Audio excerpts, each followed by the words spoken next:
আমরা দেখতে পাচ্ছি যে আমাদের বাংলাদেশ আওয়ামী লীগের সমর্থনে যেই পেজগুলো, যেই ফেসবুক অ্যাকাউন্টগুলো কাজ করত, এরকম 50টা পেজ এবং অ্যাকাউন্ট তারা ব্লক করে দিয়েছে। কিন্তু একই ধরনের কাজ বিএনপির ভেরিফাইড পেজ থেকে কিংবা বিএনপির যে সাজাপ্রাপ্ত সন্ত্রাসী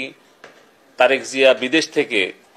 ইউটিউবে বা ফেসবুক লাইভে এসে যে সকল বক্তব্য দিচ্ছে, সেগুলো কেন ব্লক করা হচ্ছে না, সেই কন্টেন্টগুলো কেন টেক ডাউন করা হচ্ছে না, কিংবা যেগুলো চিলড্রেন অ্যাবিউজ কিংবা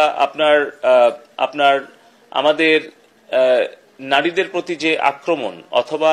অগ্নিসংযোগ অথবা যে ধরনের সন্ত্রাস এবং হত্যাকাণ্ড আমাদের এই গত কিছুদিনে হলো প্রচারণা গুজবের কারণে, সেগুলোর ব্যাপারে তারা কোনো ধরনের দায়িত্বশীল কোনো প্রতিক্রিয়া দেখায়নি।